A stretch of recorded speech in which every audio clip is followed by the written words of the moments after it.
So today we are going to start the mechanical properties of solids. This is the chapter number 9 of physics. So सबसे पहले हम बात करेंगे deforming force कि deforming force क्या होता है. तो वन बाय वन करना स्टार्ट करते हैं. सीक्वेंस मैंने लिख दिए यहाँ पर बोर्ड पर. तो व्हाट इज डिफॉर्मिंग फोर्स? कोई भी ऐसा एक्सटर्नल फोर्स जब किसी बॉडी पर लगाया जाए और उसको अप्लाई करने से बॉडी की कॉन्फ़िगरेशन के अंदर, कॉन्फ़िगरेशन बोले तो लेंथ, एरिया, वॉल्यूम या इसकी शेप में चेंज आ जाए तो हम बोलेंगे वो फोर्स क्या है? Deforming force. So how we can define the deforming force? Deforming force is that applied force due to which there is a change in the configuration of a body, right? Okay.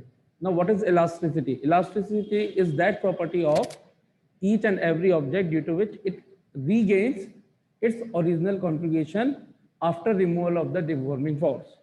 क्या deforming force को जैसे ही हम हटा देंगे तो किसी भी object की वो प्रॉपर्टी जिसके थ्रू वो अपनी ओरिजिनल कॉन्फ़िगरेशन को क्या करेगी? रीगेन करेगी. ऐसी प्रॉपर्टी को क्या बोलते हैं? इलास्टिसिटी. ठीक है. तो इलास्टिसिटी क्या है? Basic property of each and every material due to which it try to regain its initial और ओरिजिनल कॉन्फ़िगरेशन. ठीक है. अच्छा, तो इलास्टिसिटी के बेस पर जो प्रॉपर्टी है इसके बेस पर हम मटेरियल्स को टू पार्ट्स में डिवाइड कर सकते हैं, इलास्टिक बॉडी और plastic body. So what are elastic bodies? Those materials which has or which can regain their original configuration after removal of the deforming forces are called elastic bodies. ठीक है. And the bodies which do not possess or possess very less property to regain its original configuration after removal of the deforming forces are called plastic bodies. तो elastic bodies तो वो है कि deforming force हटा दो, वो क्या कर लेंगी? ट्राई करेंगी अपनी ओरिजिनल कॉन्फ़िगरेशन को इजीली अटेन करने की. तो जिनके अंदर ये प्रॉपर्टी पाई जाएगी उनको क्या बोलेंगे? Elastic materials. For example steel. Steel is the very good elastic body. तो अब आपको ये नहीं सोचना है कि स्टील को हमने बैन कर दिया. हम ये जो भी बातें कर रहे हैं, deforming forces always acts normal position to the molecules और atoms. So again, deforming force को हम कैसे डिफाइन करेंगे? Deforming forces are those forces applied to a body which try to change the normal position of the molecules or atom of a body are called the deforming forces. तो किसके अंदर changes आ रहा है? Molecular atomic level पर. तो जब हम force apply कर रहे हैं स्टील बॉडी पर, तो जो आप कर रहे हो वो लार्ज बॉडी पर अप्लाई कर रहे हो, उसके जो मॉलिक्यूल्स है उनके अंदर डिफॉर्मेशन नहीं आ रही है. आ भी रही है तो जैसे आप हटाते हो अंदर के अंदर ही वो क्या हो जाते हैं? वापस से अपनी ओरिजिनल कॉन्फ़िगरेशन को रीगेन कर लेते हैं with respect to same applied force for another body. For example plastic है, प्लास्टिक है इसको, या चौक है, आप सबसे अच्छा एग्जांपल चौक. उस पर आपने थोड़ा सा भी फोर्स लगाया क्या हो जाती है? ब्रेक हो जाती है. ठीक है. या आप सेम एक आयरन बार ले लीजिए या स्टील बार ले लीजिए, है ना, स्टील का ब्लॉक, स्टील की रॉड, आयरन की रॉड ले लीजिए और एक चौक ले लीजिए, डिफरेंट डिफरेंट मटेरियल, सब पे सेम फोर्स लगाओ. कौन कम डिफॉर्म होगा या कौन डिफॉर्म नहीं हो पाएगा, या डिफॉर्म होने के बाद कौन अपनी कॉन्फ़िगरेशन को इजीली अटेंड कर रहा है, वो ऑब्जेक्ट उतना ही अच्छा इलास्टिक मटेरियल होगा या इलास्टिक बॉडी होगा. और जो फोर्स लगाने के बाद जब हम उसको डिफॉर्मिंग फोर्स को हटा दें तो वो अपनी कॉन्फ़िगरेशन को अटेन ना कर पाए तो उसको हम क्या बोलेंगे? प्लास्टिक. अगर कंपेयर किया जाए steel and rubber band, rubber band वही है जो आप लोग लगाते हो चोटी पे, ठीक है, या जो बांधते हैं किसी बंडल वगैरह पे. तो रबर बैंड और स्टील के अंदर अगर कंपेयर किया जाए then again steel is the good elastic body then rubber band. क्यों? क्योंकि आप कितने फोर्स की बात कर रहे हो? सेम फोर्स से कंपेयर करोगे. जब आप कंपैरिजन पे जाओगे तो सेम फोर्स की बात कर रहे हो, तो जितना रबर बैंड पे फोर्स लगा रहे हो उतना ही स्टील पे लगाओ, या जितना स्टील पे लगा रहे हो उतना ही रबर बैंड पे लगाओ. तो कौन अपनी कॉन्फ़िगरेशन को इजीली अटेंड करेगा? ठीक है. तो स्टील को आपने बहुत टाइम तक डिफॉर्म करके रखा, रबर बैंड को भी बहुत टाइम तक डिफॉर्म करके रखा. रबर बैंड लूज हो जाएगा टाइम के साथ साथ, लूज हो जाता है. इलास्टिक जो नॉर्मल इलास्टिक होता है हमारा, है ना, तो जो कपड़ों के अंदर लगाया जाता है वो लूज हो जाता है धीरे धीरे. ठीक है. जो मास्क पहनते हैं उस पर इलास्टिक लगा होता है वो टाइम के साथ लूज हो जाता है। तो steel is the good elastic material. समझ में आ गई बात? व्हाट इज प्लास्टिक मटेरियल या प्लास्टिक बॉडीज? ऐसी बॉडीज जिन पे डिफॉर्मिंग फोर्स को हटाने पर वो अपनी ओरिजिनल कॉन्फ़िगरेशन को अटेंड ना कर पाए या बहुत ही कम अटेंड कर पाए, ऐसी बॉडीज को क्या बोलेंगे? Plastic bodies. ठीक है। फॉर एग्जांपल पुट्टी, जो हम घर बनाते टाइम काम में लेते हैं, व्हाइट पुट्टी, तो पुट्टी इज द एग्जांपल, जिसको जिस शेप में डाल दोगे उसी शेप में कन्वर्ट हो जाएगी। Paraffin wax, plaster of Paris, है ना? ठीक है। तो ये सारी की सारी ये इस तरह के जो ऑब्जेक्ट्स हैं जिनके अंदर आप थोड़ा भी फोर्स लगा रहे हो वो परमानेंट डिफॉर्म हो जाती है, तो उसको हम क्या बोल रहे हैं? Plastic body. ये सब किस पे चलेंगी? कंपैरिजन में, एक से दूसरे के कंपैरिजन के हिसाब से। ठीक है। अच्छा ये सॉरी परफेक्टली में नहीं आएंगे, मैंने बस एग्जांपल बताया था आपको किसकी? प्लास्टिक और इलास्टिक बॉडी के। जैसे स्टील और प्लास्टिक के लिए आप क्या लिख सकते हो? Putty and paraffin wax. Wax मतलब सिंपली वैक्स, कोई सा भी वैक्स मान लो आप इसको, फिलहाल के लिए कोई सा भी वैक्स मान लो। ठीक है, समझ में आती है बात? अच्छा, परफेक्टली इलास्टिक बॉडी क्या बोल रहे हैं और परफेक्टली प्लास्टिक बॉडी किसको बोलेंगे? वो सभी ऑब्जेक्ट जो डिफॉर्मिंग फोर्स हटाने के बाद, रिमूव करने के बाद अपनी कॉन्फ़िगरेशन को, इनिशियल कॉन्फ़िगरेशन को 100% अचीव कर ले, ऐसी बॉडीज को क्या बोला जाएगा? परफेक्टली इलास्टिक बॉडीज और आइडियल इलास्टिक बॉडीज। ठीक इसी तरह से what are perfectly plastic bodies? Deforming force हटाने के बाद वो 1% भी अपनी कॉन्फ़िगरेशन को अचीव ना कर पाए, उनमें परमानेंट डिफॉर्मेशन हो जाए, ऐसी बॉडीज को क्या बोलेंगे? परफेक्टली प्लास्टिक या आइडियल प्लास्टिक बॉडीज। बट इस दुनिया में कोई चीज आइडियल नहीं होती, तो कोई सी भी चीज आइडियली या परफेक्टली इलास्टिक भी नहीं होती है, परफेक्टली प्लास्टिक भी नहीं होती है। परफेक्टली इलास्टिक बॉडी नियरली, इसका जो एग्जांपल है वो है क्वार्ट्ज। ठीक है, हाँ क्वार्ट्ज, क्योंकि उसके अंदर जो घड़ी के अंदर स्प्रिंग लगी हुई होती है क्वार्ट्ज मटेरियल की। ठीक है, तो क्वार्ट्ज मटेरियल का ही नाम है। और फॉस्फर ब्रॉन्ज, ये दो ये जो मेटल के एग्जांपल या जो भी मटेरियल के एग्जांपल बताएं, ये क्या है? ऑलमोस्ट परफेक्टली इलास्टिक बॉडी की कैटेगरी में जनरली रख दिए जाते हैं। ठीक है, 100% नहीं है, लेकिन काफी अच्छी रेंज है इनकी इलास्टिक मटेरियल होने की। ठीक, इसी तरह से अगर मैं पुट्टी और इसको रखूं तो ये परफेक्टली के आसपास रखी जा सकती है। Putty and wax permanent deformation बन जाती है। तो ये कैसा मटेरियल है? बाकी सब इन्हीं के इन बिटवीन है, जो भी आप मटेरियल बोलोगे वो सब इन्हीं के इन बिटवीन है। कोई सा भी एग्जांपल आप लोगे, समझ में आती? बस वो कंपैरिजन चलेगा कि इसके कंपैरिजन में ये कैसा है। ठीक है, आगे बात करते हैं। आई गेस यहां तक सारी चीजें क्लियर हो रखी है आपको? कोई डाउट? आगे हाँ पूछो। So let's discuss now stress and types of stress, कि व्हाट इज द स्ट्रेस जो आप लोगों को अक्सर होता रहता है ना? तनाव हिंदी में, बिल्कुल ठीक है। तो तनाव, हाँ एग्जाम का आपको तनाव है, एग्जाम का आपको स्ट्रेस है।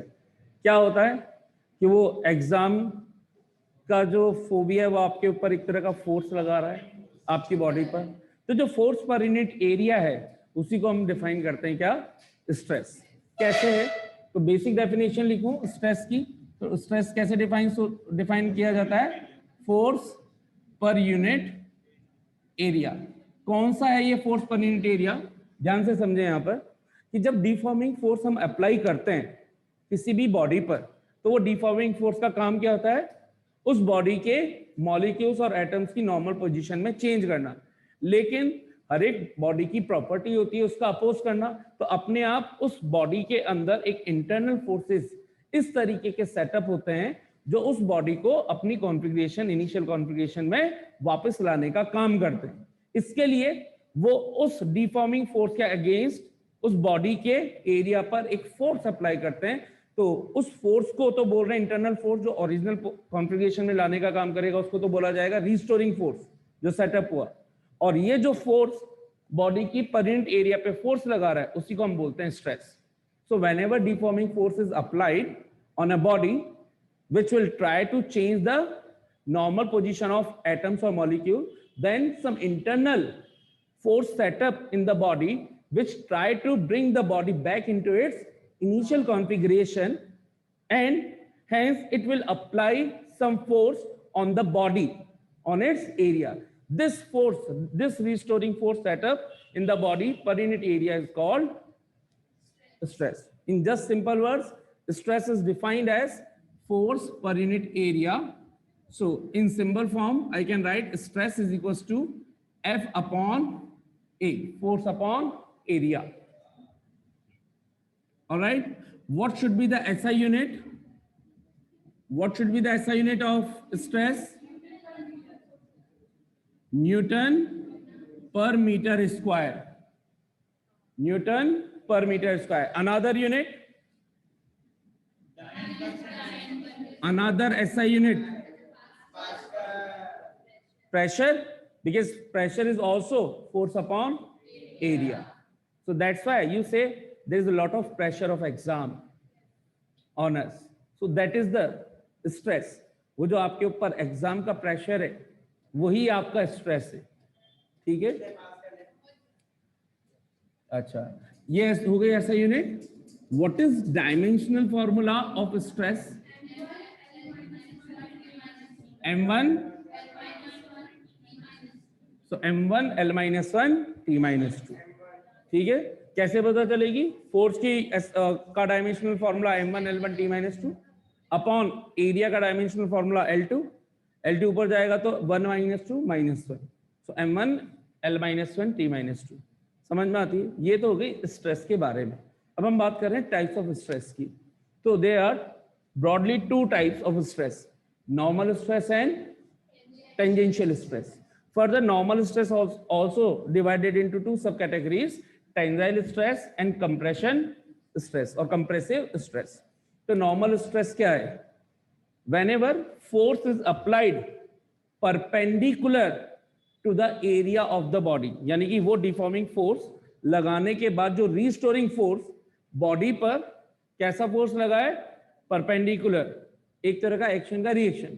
तो जो हम यहाँ पर डायग्राम्स बनाएंगे वो एक तरह से एक्सटर्नल फॉर्म के अंदर हम डायग्राम्स बना करके दिखाएंगे कि क्या कैसा फोर्स लग रहा होगा. तो basically what is normal? Normal का मतलब ही perpendicular. So whenever there is force perpendicular to the area on a body, then stress developed in the body is called normal stress. Excuse me. ठीक है. So normal stress क्या हो गया? whenever deforming force is applied on a body due to which some internal restoring force set up on it which will apply a perpendicular force on a area of the body, then this force per unit area perpendicular to that area is known as normal force, or sorry, normal stress. And this normal stress we have divided into two subcategories: tensile stress and compression stress. Tensile stress क्या होता है और compression stress क्या होता है? नाम से पता चल रहा है ऐसा स्ट्रेस जो बॉडी के अंदर जब कोई डिफॉर्मिंग फोर्स लगाया जाए तो वो उस बॉडी की एक्सटेंशन में एक्सटेंशन प्रोड्यूस करे या लेंथ को इंक्रीज करे. ठीक है. फोर्स लगाया किस पर? परपेंडिकुलरली एरिया पर, जिसकी वजह से क्या हो गया? एक्सटेंशन हो गया लेंथ के अंदर, केवल लेंथ के अंदर. तो हम बोलेंगे वो जो जिस टाइप का स्ट्रेस है वो है नॉर्मल स्ट्रेस में किस टाइप का? Tensile stress. फॉर एग्जांपल, अगर मैं एक वायर ले लूं और इस वायर को हैंग कर दूं और मान लीजिए इस वायर पर मैं एक लोड लगा दूं, लोड मतलब कोई सा भी वेट, तो क्या होगा? लोड का मतलब हम क्या लगा रहे हैं? External force. कहां लगा रहे हैं? इसके परपेंडिकुलर एरिया. ठीक है. अगर r is the radius of this wire तो इसका एरिया क्या हुआ? पाई आर स्क्वायर, सर्कल का एरिया. ठीक है. पाई आर स्क्वायर. इसकी वजह से क्या होगा? इस लोड की वजह से इसके अंदर एक डिफॉर्मेशन आ गई. वो डिफॉर्मेशन किस फॉर्मेट में आई है? इसकी लेंथ को इंक्रीज कर रही. तो ये जो लेंथ में इंक्रीज हुई फोर्स अप्लाई करने के कारण उसको हम क्या बोलेंगे? tensile stress. So what is tensile stress? Whenever there is a deformation due to some applied deforming force in the length of the body, due to which the length of the body increases or there is extension in the body, then such stress developed in the body is called tensile stress. ठीक है, समझ में आती है बात? हाँ, पूछो doubt. Similarly तो ये हो गया टेंसाइल स्ट्रेस. सिमिलरली कंप्रेशन, नाम से पता चल रहा है एक बॉडी को कंप्रेस किया जाए, तो कंप्रेस करने के लिए फोर्स लगा रहे हैं. फोर्स लगाने से क्या होगा, इसकी लेंथ में decrease. So whenever there is decrease in the length of a body due to some applied perpendicular force or due to some deforming force applied perpendicular to the body, then stress developed in the body is called compressive या compression stress. ठीक है, तो ये wire अगर मैंने ले लिया और इस पर फोर्स ऐसे लगा रहे हैं, तो जो स्ट्रेस डेवलप हो रहा है इसके अंदर, वो क्या करेगा, इसके लेंथ को क्या कर देगा, कम कर देगा पहले से. ठीक है, तो इसी को हम क्या बोल रहे हैं, कंप्रेसिव स्ट्रेस या कंप्रेशन स्ट्रेस. क्लियर है? तो both are the example of normal stress.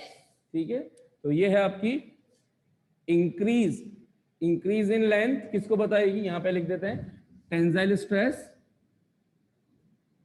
कब डेवलप हो रहा है, increase in length.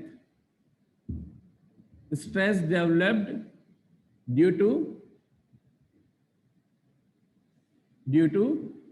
increase in length is called stress developed due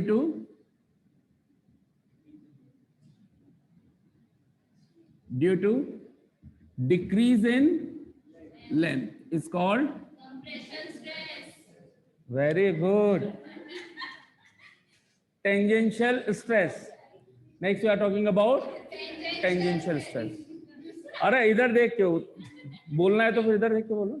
tangential stress. What is tangential stress? नाम से पता चल रहा है कि एक फोर्स कैसा लगाना है अब हमें, टेंजेंशियल. तो जब भी कोई डिफॉर्मिंग फोर्स टेंजेंशियली अप्लाई किया जाए और वो उस ऑब्जेक्ट के ना लेंथ वगैरह में चेंज ना करके बेसिकली उसकी शेप को चेंज कर दे, यानी कि मोर अप्रोप्रिएटली बोलूं, वॉल्यूम में कोई चेंज नहीं हो, केवल उसके शेप में चेंज आ जाए, तो ऐसा जो स्ट्रेस डेवलप होगा उसको हम बोलेंगे क्या, टेंजेंशियल स्ट्रेस. अरे वेरी गुड. देखो इधर,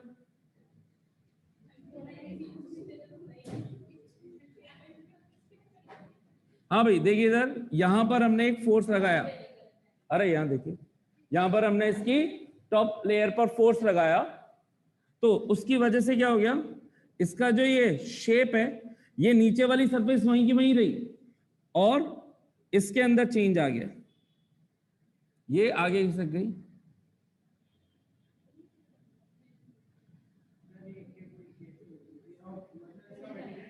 अभी मैं दिखा रहा हूं, अभी बताता हूं आपको. ये देखिए, इसकी ऑब्जेक्ट में चेंज आ गया, मतलब इसकी पोजीशन में चेंज आ गया, शेप में चेंज आ गया, इसको बोल रहे हैं टेंजेंशियल स्ट्रेस.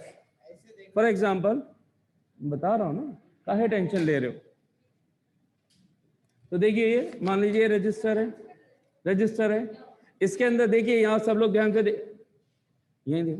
ये फोर्स लगाया, ये आगे हो गया. ठीक है, तो जो आपने देखी होंगी बुक्स बिल्कुल सीधी रहती है, लेकिन एक के ऊपर एक बुक्स रख दी जाए और तो ये कुछ इस तरह से आगे ही सक जाती है. तो थोड़ा सा पोर्शन ये जो आगे आ गया, वही किसका एग्जांपल है, टेंजेंशियल स्ट्रेस का. ये बुक और इस बुक के अंदर, तो ये नीचे वाली सरफेस वहीं रही और ये वाली सरफेस आगे आ गई, तो ये किसका एग्जांपल हुआ, टेंजेंशियल स्ट्रेस. इसमें जो भी डेवलपमेंट हुआ. Is that clear? यहां तक सब कुछ क्लियर है टेंजेंशियल स्ट्रेस तक? ठीक है, इसको रब करते हैं, आगे बढ़ते हैं, स्ट्रेन की बात करते हैं. अभी टेंजेंशियल स्ट्रेस कैसे डिफाइन करेंगे? whenever some tangential deforming force is applied on a body due to which the shape of the body changes from its original configuration without changing its volume is called tangential stress. Got it? Next we are talking about strain. So strain and its type. So strain की basic definition क्या होती है, आप लोगों ने पहले भी पढ़ रखी है क्या? Change in configuration of a body with respect to its original configuration. तो ये कैसे होता है? जब भी कोई डिफॉर्मिंग फोर्स अप्लाई किया, देखिए यहां पर एग्जांपल्स यहीं पे बने हुए, तो क्या इसकी, अगर ये टेंजेंशियल ये टेंजाइल स्ट्रेस था, तो क्या इसकी लेंथ में कुछ चेंज आया? तो इस लेंथ में चेंज को हमने नाम दे दिया delta L, if L was the length of the wire और मटेरियल। तो इसकी ओरिजिनल कॉन्फ़िगरेशन में जो चेंज आया, तो इस चेंज और ओरिजिनल कॉन्फ़िगरेशन का रेशियो ही कहलाता है क्या? Strain. So due to some deforming force, whenever there is a change in configuration of the body, then the ratio of the change in configuration to the initial configuration is defined as strain. It means we can write strain can be defined as change in configuration upon original configuration. जल्दी से बताइए, what should be the SI unit? What is the SI unit? Unitless. What is the unit of SI unit of strain? Unitless. क्यों? क्योंकि जब भी कोई change आ रहा है किसी उसमें, तो सेम फिजिकल क्वांटिटी का इन्वॉल्वमेंट है। लेंथ की बात करेंगे तो लेंथ में चेंज आएगा, वॉल्यूम की बात करेंगे तो वॉल्यूम में चेंज आएगा। ठीक है, तो वॉल्यूम में चेंज अपॉन वॉल्यूम, लेंथ में चेंज अपॉन लेंथ। ठीक है, तो इसलिए ये कैसी क्वांटिटी रहेगी? हमेशा यूनिटलेस। और dimensionless. So it is a unitless and dimensionless quantity. Unitless and dimensionless quantity. तो टाइप्स की बात करें, what are the types of strain? There are 3 types of strain: longitudinal, volumetric and shearing strain. ठीक है, नाम से समझ में आ रहा हो गया कि डिफॉर्मिंग फोर्स लगाएं, लेंथ में चेंज आ जाए, तो length, change in length upon length is called longitudinal strain. तो longitudinal strain is equals to change in length upon original length. Clear? What is volumetric strain? बातें नहीं यहां पे। What is volumetric strain? Change in volume upon original volume. So this is the volumetric strain, delta V upon V.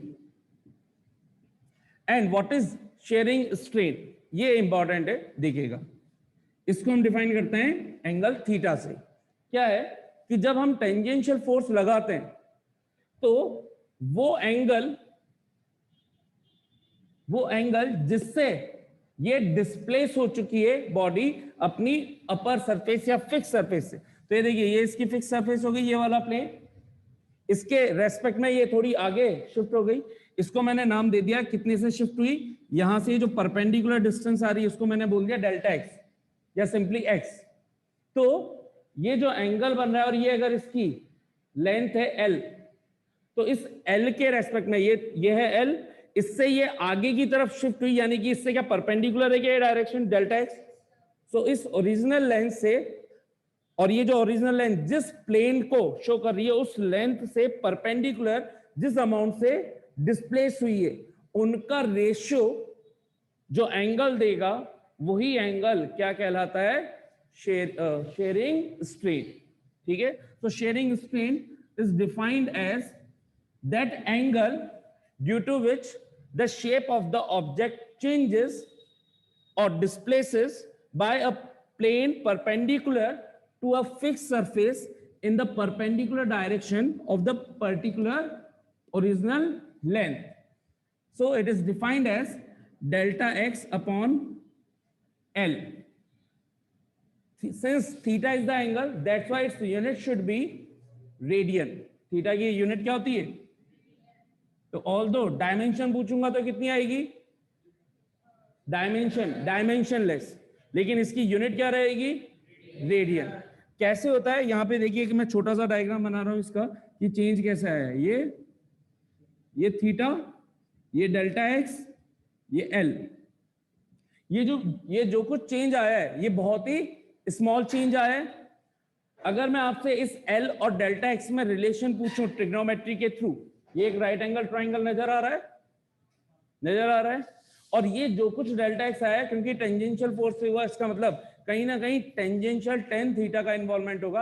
अब खुद बताओ ये वाली perpendicular base hypotenuse में से क्या कहलानी चाहिए अगर थीटा है 90 डिग्री यहाँ पे है तो? परपेंडिकुलर। जिस लाइन पर 90 डिग्री और थीटा होता है वो होती है बेस। तो इसका मतलब बेस है यहाँ पर लेंथ एल और इसके परपेंडिकुलर है डेल्टा एक्स। अगर मैं इनका रेशियो पूछूं तो ये क्या हुआ? Delta X upon L perpendicular upon, और परपेंडिकुलर अपॉन बेस क्या होता है? Tan theta, tangential. ये रहा tan theta. For small angles tan theta can be taken as theta. For small angles tan theta and sin theta both can be written as almost equals to theta. समझ में आती है? तो इसलिए in radian we can write it. So that's why we define tangential stress as delta x upon L, where delta x is that displacement due to which it is that displacement which occurs due to the tangential force on its upper surface, and L is that length of the plane due to which it has been displaced perpendicularly. Clear हुआ क्या? ठीक है। तो बाकी का इन्हीं के respect में इसके रिगार्डिंग मॉड्यूलस ऑफ इलास्टिसिटी जो इसके लिए चलेगा वो कहलाएगा यंग्स मॉड्यूलस, को हम नेक्स्ट क्लास में डिस्कस करेंगे। Young's modulus of elasticity define करेगा लॉन्गिट्यूडिनल स्ट्रेन के लिए, बल्क मॉड्यूलस करेगा वॉल्यूमेट्रिक के लिए, और शेयरिंग मॉड्यूलस करेगा शेयरिंग के लिए। समझ में आती है बात? तो इसको हम नेक्स्ट क्लास के अंदर करेंगे। यहां तक सब कुछ क्लियर है?